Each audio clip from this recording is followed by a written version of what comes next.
So for the seats for the Plymouth, I think we're gonna use these seats. Now this is the cool thing about building the Plymouth versus the race car. The race car had me like this because you want to build a race car that's gonna go fast or it's gonna perform well. Even though I don't drive it, it's not the point of the builder.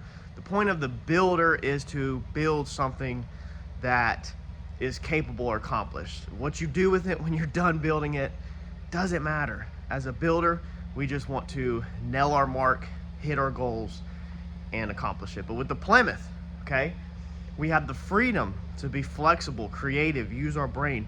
This is where the fun happens. Up here is getting to think about stuff, create stuff. So instead of having to go out and buy $1,000, $1,200 worth of carbon fiber seats like for the race car, and then get rid of the back seats because we had to have a good 4-link setup, all that stuff, we get to put back seats in the Plymouth. We get to be creative. So check these seats out. This, I think, this is what we're gonna attempt. This is our first go. This is what we're gonna attempt to put in the Plymouth. So these are Volkswagen S60 sport seats. Now, obviously, they would get recovered and reupholstered to match the Plymouth's interior whenever we do it.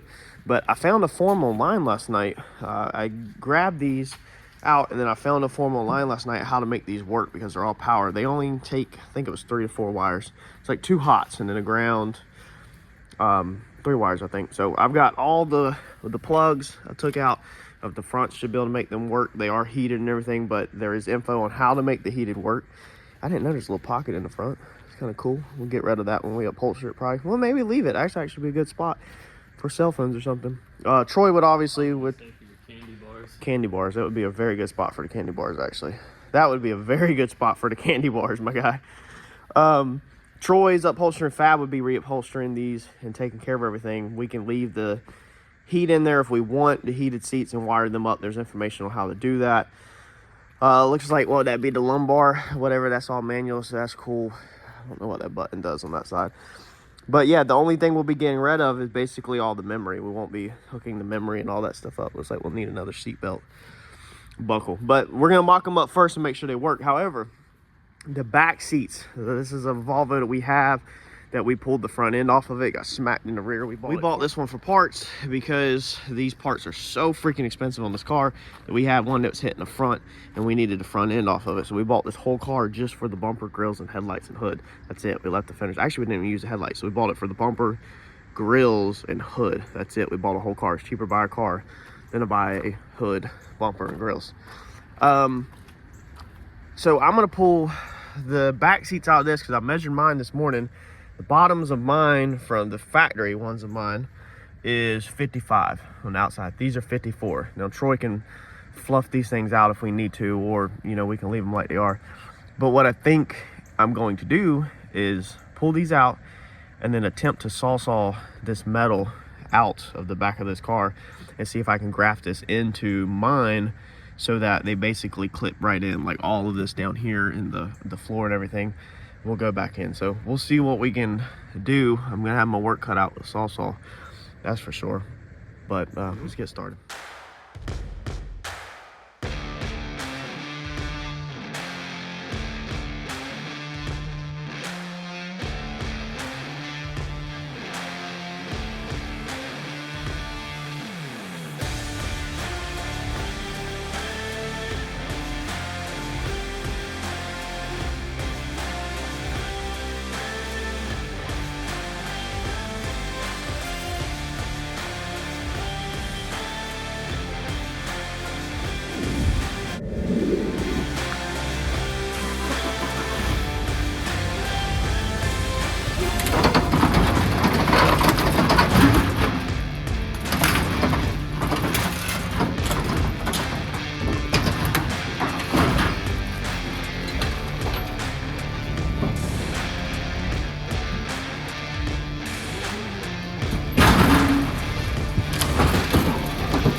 Well, it's 10:20 and this is what I have spent my morning on. We closed at 11 o'clock.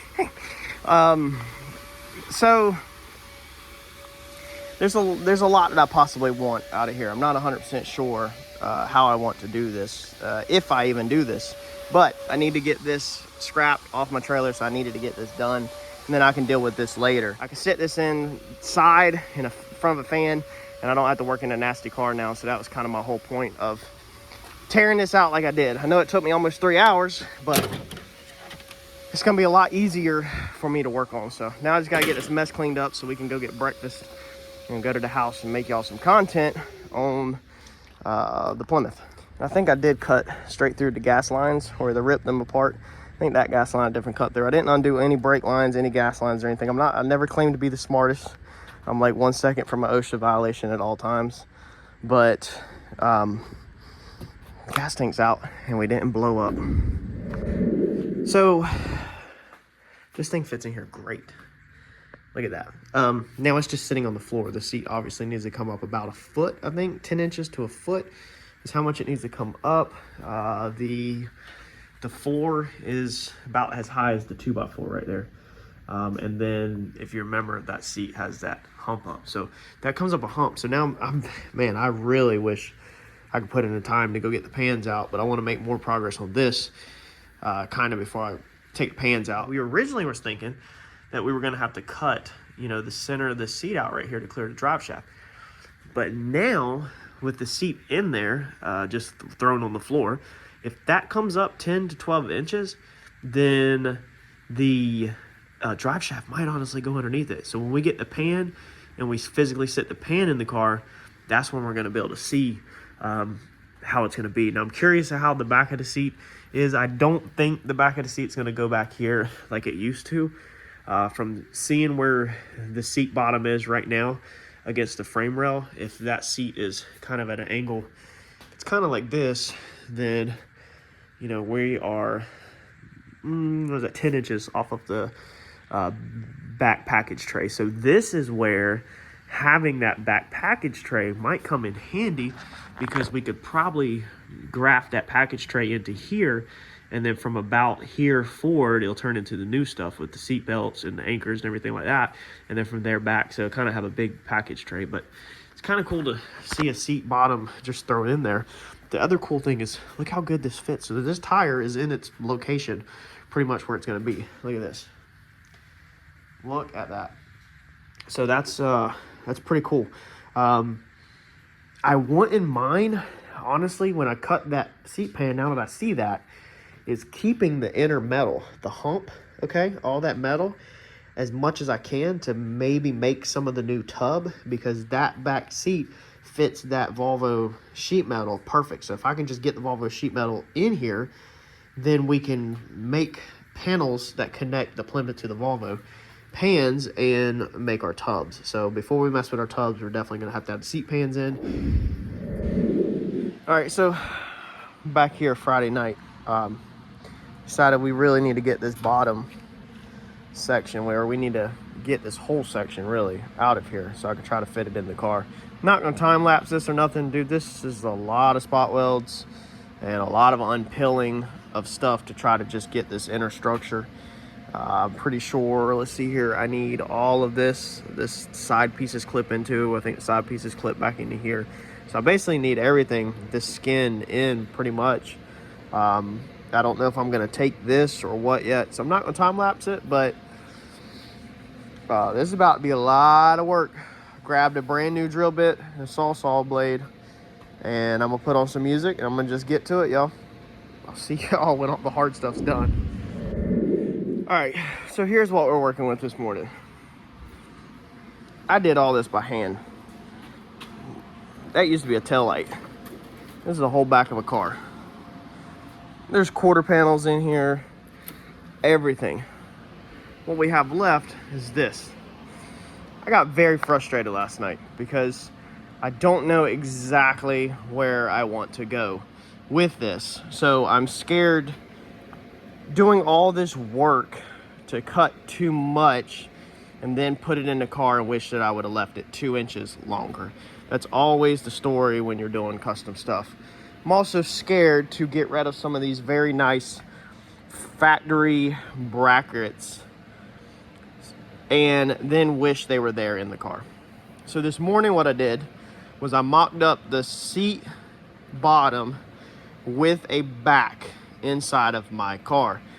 That better showed me what I'm kind of looking at and what areas I need to make sure I hit and what areas I don't necessarily need to hit. A couple of pretty important areas that I feel like we need to get. So we need these clip-ins. We kind of need that seatbelt bolt. We could technically make a tab off of some tubes to put the seatbelt back in.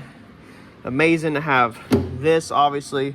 We need this clip-in. I would love to have this front wall. I could cut this out for the tunnel. I started cutting this last night across here because I was going to rip this across. And then I was like, well, let me stop. More than likely, I'll end up cleaning this up and cutting this straight across and putting a nice flat panel on it. But I stopped because I was like, this is actually good to sit it on for mock-up until we're ready to trim it out, until we know the height. This stuff right here, there's a huge frame rail down inside here that's causing me problems on the bottom. There's a lot of weight on the bottom, and I'm not going to flip it over right now. Uncle Mike's on his way over with his plasma cutter. I've yet to buy one. He has one, and so we're going to see if we can make easy work of this. Looking at it closer this morning, the seat pan pretty much just sits in here. I don't think it hooks in the back or nothing. It just sits and then it clips in the front. That's how most are. Most seats don't hold you in. The front seats kind of do, but back seats, your seatbelt holds you in, which is hooked to the floor. So it's not really the seat that has to be secure. It just has to not move, but it's the seat belts that have to be strong. That's where the safety is. We need this bracket. This is the pivot point for the seat. However, I don't think I can go that far back. I'm pretty sure I can only go about right here. But this is a factory bracket. It's really nice, so I really don't want to get rid of it. Kind of just want to cut straight across the back of that bracket. All of this up here, this piece right here, bolts the backs of the seats in where they flip. So we need this area right here. The seat also is designed to curve around this. I'm hoping the wheel will tuck inside of this tub right here, my wheel. So we don't need anything above like this right here, really, at all. So I think I can go ahead and cut this maybe a little cleaner. I'd like to leave this lip in case I need to attach anything to it, even though I probably don't need it. But I'm thinking that we can definitely come across either here or here, probably come up higher, and we can trim down at the house. And then just get rid of this whole upper, obviously. This was the seat backs, and I was trying to save it, cut as much as I could out last night, got frustrated. It was this one little tab that was holding it in still. But this piece is going to have to just be completely floating in the air, and I'm going to have to box into it. So that can be cut off and then clip it to the seat, and then we'll build to that. So basically, Mike coming over, we're going to try to get this floor structure out the bottom, and then try to get some of this off the top. Taking this apart really has taught me a lot. This is the frame rail of these unibody cars. A lot of people say they're tin cans and they crumple in an accident. Well, they're designed to crumple certain ways, and I knew that, but I've never took one apart. You don't realize how much metal.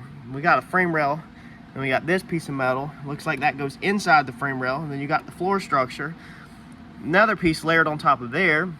There's areas in this car that have 4 or 5 layers of metal thick, and it's very frustrating cutting it apart, such as this right here. This is 3 layers of metal thick, very thick stuff. That equals out to probably over 1/4 of an inch. So they're not exactly tin can cars. And what got me worried is a lot of these 40s and 50s and 60s, these cars are unsafe.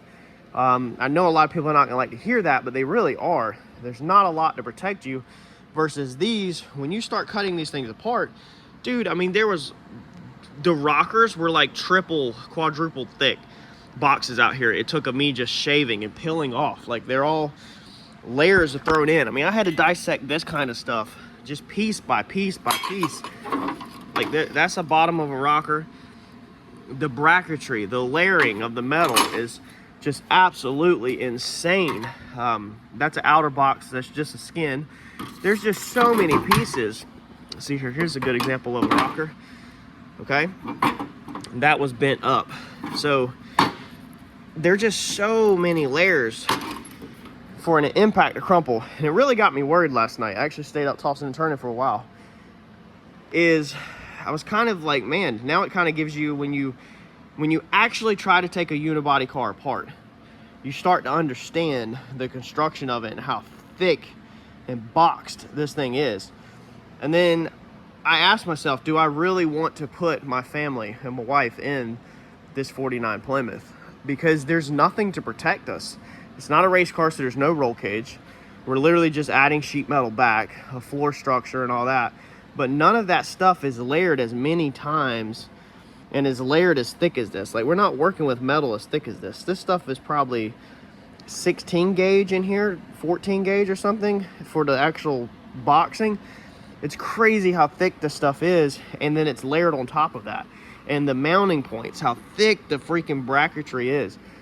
And it really got me worried, because I was like, man, I'm gonna build this whole Plymouth, which I don't want to drive anything I build hardly, but I was planning on driving it a little. But now I was like, dude, we really got to step up our safety, because as it sits right now, I don't want to drive the Plymouth out of fear of the idiots that are on the road T-boning you. I mean, if you get T-boned in that thing, with my current design, current ideas that I have in my head of how to build that Plymouth, somebody's gonna die, because it's just gonna collapse up to the big frame rails. Like, and metal's gonna come in and all that stuff. Like, it's building hot rods. I think a lot of people don't think about the safety. Obviously, a lot of hot rods, there's no airbags, there's no crumple zones, there's no nothing. And in today's society, we're just in a different world than we were in back, you know, in the 50s or 40s or even the 80s. It's different. There's more cars on the road. It's higher pace. We're traveling at 70, 80, 90 miles an hour on the interstate. Like, the safety factor, I think, now needs to be thought about in these hot rods, unless you're just going to trailer them. Race car, sure, put cage in it and everything. So I think we're going to try to mix putting some bars in this car in some areas that will hopefully help in an accident, and making sure that we have some safety structure that's hid. We still want it to look like a car, but behind the floor pans and behind the inner structure of the quarter panels and behind the quarter panels and stuff, I think we want to try to get some bars wherever we can. So I'm definitely worked till midnight last night, definitely opened my eyes up and showed me something that I think everybody needs to think about. And I think a lot of people won't think about it, just like a lot of people, if they were watching this, they're probably exited out of it when we start talking about this. And you really need to think about your family when you're building these things, because anybody can slap one together with the bare minimum, the floor pan, the outer quarters, the inner quarters, but there's nothing. If you get T-boned at 60 miles an hour, there's nothing to stop that car from coming in on you. And I think that's a humongous issue that I didn't even really grasp until cutting this thing apart last night. So let me see how much me and Mike can get taken out of this and what he says. And we'll get this thing to the house. But moving forward, we're definitely going to make sure we have some backup safety plans involved in this.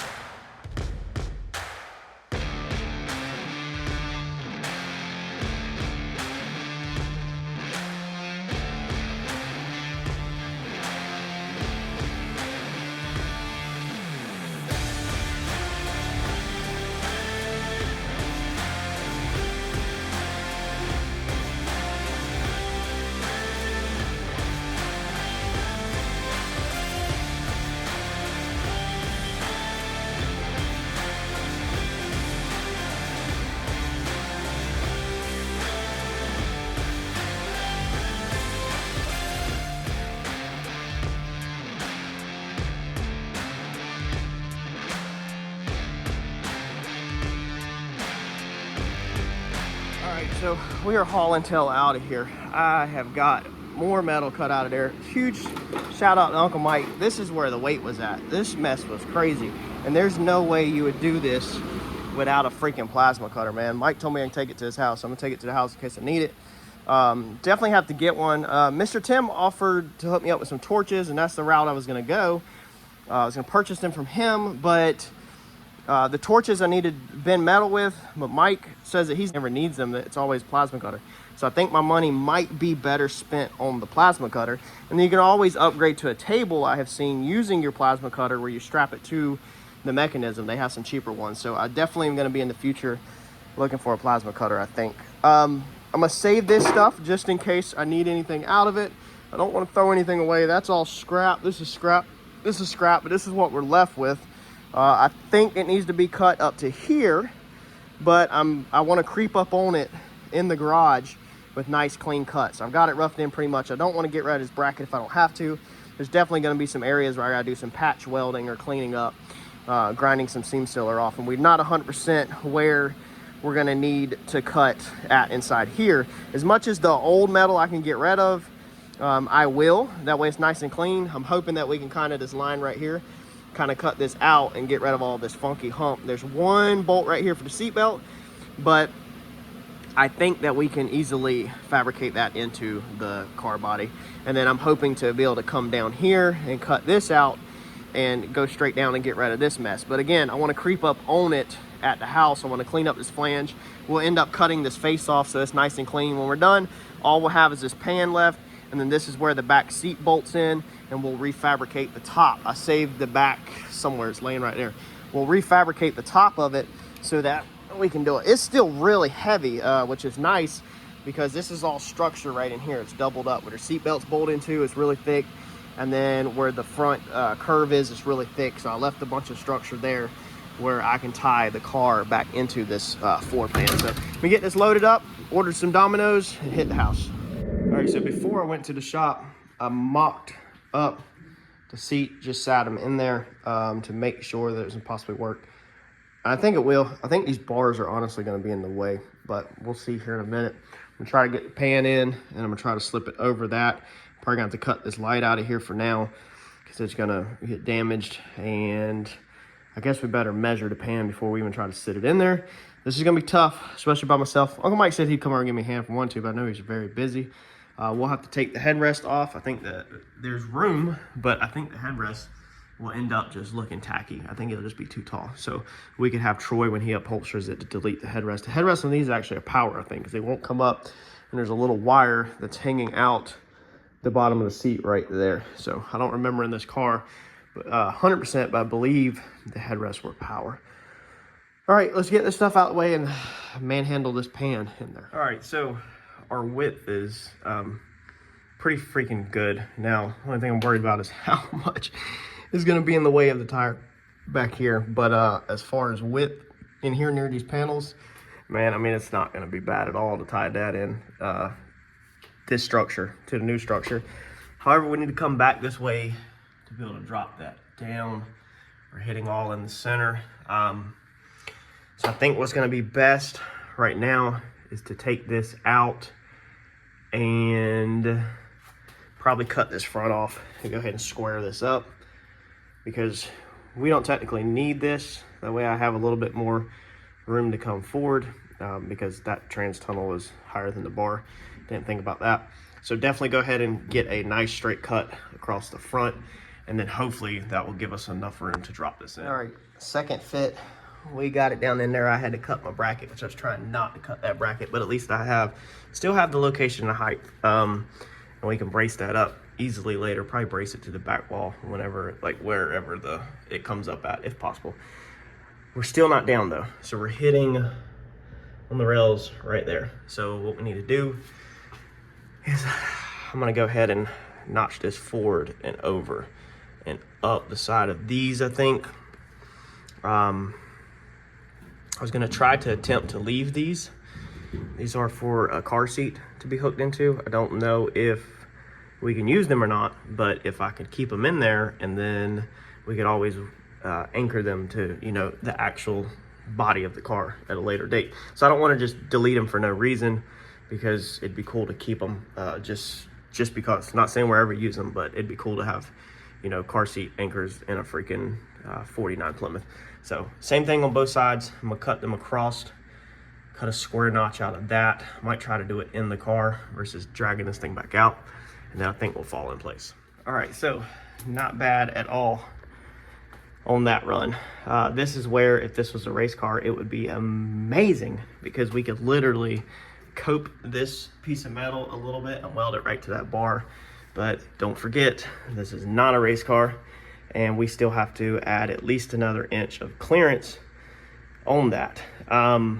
However, it looks like we're gonna be able to clear our seatbelt pieces. I think that all of the baby hooks are definitely gonna have to go, and I think the whole pan's gonna have to go forward a little bit, which is very unfortunate to me because I'm not exactly sure what to do, because we have this whole body jigged right here, so this pan really cannot afford to go forward, and I really don't want it farther forward because when this seat goes on there, I kind of want it at the B-pillar.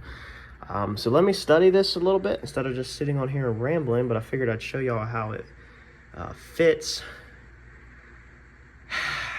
and figure out exactly what I want to do. Also, our pieces are pretty far back in relation to on top of the axle, so that's not going to leave any room, too much room for anything. It might be enough room for the brakes, actually, but well, no, it would be the rim and everything. Yeah, see, them pieces are going to be in the way. Yeah, I don't 100% know what I'm going to do right now. I think we're going to end up needing to mock up a tire back on that side and see how bad we are. I think what the answer is going to be is to leave this bar in for the spread, even though we don't really need it. We have the roof on it now, but I still like it. And then go from maybe this bar down at a 45 to this frame rail up here, and then that way we can start cutting out this lower bar. So we could cut out this X brace, we could cut out this lower bar, we could cut out the crossbar in the front, we could cut out the diagonals, we could cut all that out so that we can get this pan where it needs to be. That's gonna have to be what happens. Even if we have to change our 45s, we might need to change and brace from there up to here now and cut the diagonals off the pillars, off the A pillars, even though I don't really want to do that. Definitely did not expect to do a pan, but I mean, I needed the B pillar brace, and I think doing all this, we need to go ahead and get the B pillar floor structure built. So we need to get the C-channel top hat piece, you know, like we did back here. We need to go ahead and get our first top hat built for our B pillar and get it welded into the rockers and get it on its mounts where it bolts in to the car. That way, that will also set our height of the floor where our pan needs to be at, and then our pan will pretty much fall right on top of that channel, basically, and then sheet metal will go over it. So it might be time to, now that we kind of know where that's at, to maybe go ahead and do a temporary floor up here or something. I'm not 100% sure. Figure this out as we go.